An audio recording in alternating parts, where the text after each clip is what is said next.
திமுக, அதிமுக சொன்னாலே பல்வேறு கட்சிகள் ஒரு கூட்டணியா தான் இந்த தேர்தல சந்திக்க போறாங்க. ஆனா, இதற்கெல்லாம் எதிரா தாவேகாவினுடைய தலைவர் விஜய் இந்த நேரத்து வரைக்கும் அவர் தனியா தான் இருக்கிறாரு. அவர் தனித்து தான் போட்டியிடுவாருங்கிறது பலரும் சொல்றாங்க. இத எப்படி பார்க்குறீங்க? அவர் தனித்து தான் போட்டியிடுவேன்னு அவர் சொல்லவில்லை என்னைக்கும். அவர் எல்லாரும் என் கூட்டணிக்கு வாங்க, என்னை முதலமைச்சர் ஆக்குங்க, நான் உங்களுக்கு மந்திரி சபையில இடம் தரேன் அப்படின்னு சொல்லி இல்ல இது கூப்பிட்டாரு. சொல்றதுக்கான காரணம் என்னங்கிறதையும் நாங்க உள்ள இணை பொதுச் செயலாளர்னா பேசும்போது அவர் என்ன சொன்னார் அப்படின்னா, ஒரு கட்சி தொடங்கிய காலத்துல ஆட்சியில் பங்கு, அதிகாரத்தில் பங்குன்னு சொல்றது வேற. ஒரு தேர்தலை சந்தித்து வெற்றியோ தோல்வியோ அதுக்கப்புறம் ஆட்சியில் பங்கு, அதிகாரத்தில் பங்கு சொல்றது வேற. ஸோ இதெல்லாம் நாங்க மெயின் பண்ணி தான் நான் அந்த கருத்தை எங்க தலைவர் அப்பவே சொல்லியிருக்கிறதா சொன்னாங்க. அதான் சொல்றேன்.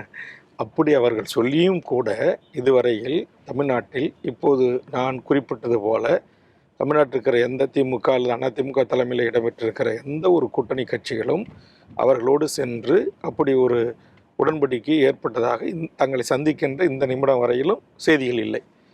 ஆக என்னை பொறுத்த வரையில் அவர்கள் தனித்து தேர்தலை சந்தித்து ஆட்சியில் அமர்வேன் என்று சொல்வது திரு விஜயனுடைய ஒரு நம்பிக்கையாகத்தான் நான் இதை பார்க்கிறேன்.